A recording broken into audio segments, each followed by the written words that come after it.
Kalau ingin menghafal Quran, niatkan dengan benar. Ya, apa cirinya orang berniat itu? Cirinya dua. Dia menempatkan hafalan sebagai prioritas agenda hidupnya. Misal kami ada At-Taisir Learning Center, di situ ada kegiatan menghafal Quran dan lintas negara. Sudah ada 24 negara tersambung. Ada 100 pembimbing laki-laki perempuan muslim musyrifah menemani, bahkan metode online. Ada 3 metodenya, bisa setoran langsung, bisa telepon lewat voice note misalnya, dan nanti yang voice note ini ataupun juga mengirimkan hafalan kita untuk dinilai, itu akan ditanya, Anda sehari punya waktu berapa dengan Quran? 5 menit, 10 menit, 15 menit, 1 jam. Nanti dihitungkan, Anda akan hafal Quran dalam durasi sekian bulan, sekian tahun. Kalau Anda 5 menit, ini hafal Quran dalam durasi sekian tahun misalnya. Dihitung sampai ke situ. Tapi nanti alokasi yang telah Anda siapkan itu ada konsistensi. Siap nggak dihubungi jam sekian yang Anda kosong itu? Itu terus diingatkan demikian. Nah, kalau orang sudah berniat, maka mesti ada prioritas agendanya. Ketika Anda menempatkan misal saja jam 19.20 untuk murajaah, konsisten murajaah di waktu itu. Paksain diri kita untuk hadir di situ. Itu latihan pertama sampai mendapatkan kenikmatan mengulang. Kalau sudah nikmat, itu lintas waktu, lintas keadaan. Saya dari hotel tadi ke sini masih bisa mengulang. Jalan dari depan buka pintu ke sini masih bisa mengulang. Salaman sama Anda masih bisa murajaah. Gitu.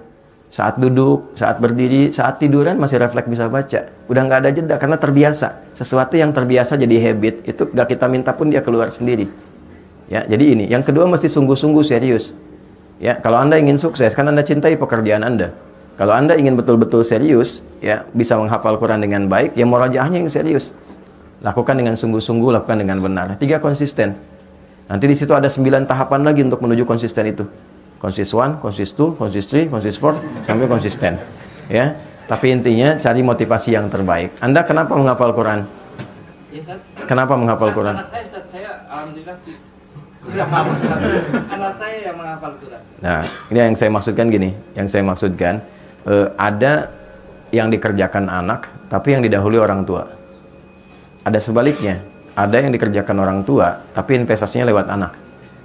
Kalau ingin anak Anda soleh, maka orang tua berubah jadi soleh dulu.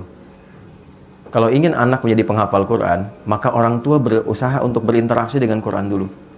Walaupun hanya sekedar baca. Anda pernah dengar kisah Mu'adz nggak? Mu'adz itu orang Mesir. Matanya nggak bisa lihat. Usianya 4 tahun.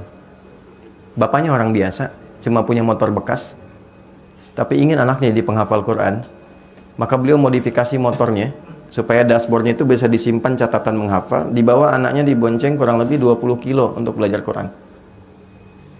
Anaknya yang disimpan, bapaknya berusaha membiasakan diri walaupun hanya baca. Pulang dia catat apa yang dihafal, kemudian disimpan di dashboard itu, sambil jalan anaknya suruh baca. 20 kilo pulang, pergi, bapaknya nyimak begini gitu. Bacaan ayahnya nggak sebaik anaknya. Hasilnya apa? Anaknya hafal Quran, ayahnya tidak.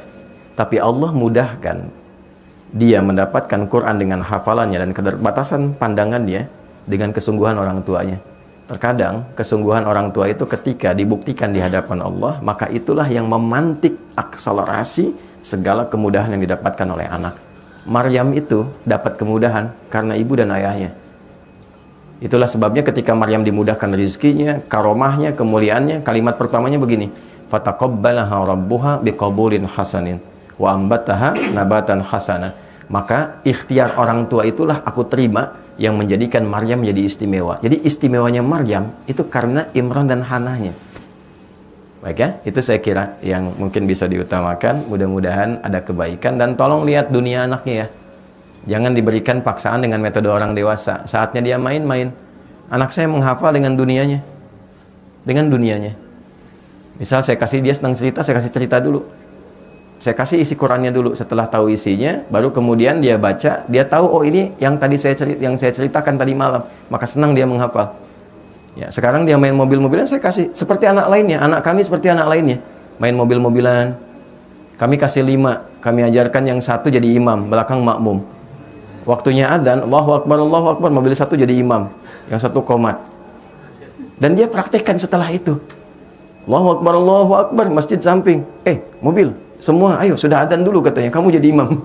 Yang 1 jadi makmum, yang 1 adzan, 1 qomat. dengan dunianya nggak apa-apa. Dia senang mainan, misalnya ada tayo, ada macam-macam dan sebagainya. Kita beli sajadah, kita desain misalnya gambarnya ini. Jadi dia bawa itu, dia belajar sholat. Biarkan dengan dunianya, karena anak-anak tidak ada hisabnya. Tapi kalau anak sudah mau menghafal, anak sudah mau sholat, bapaknya belum tergerak, ibunya belum tersentuh, dengan cara apa lagi Allah berikan hidayah?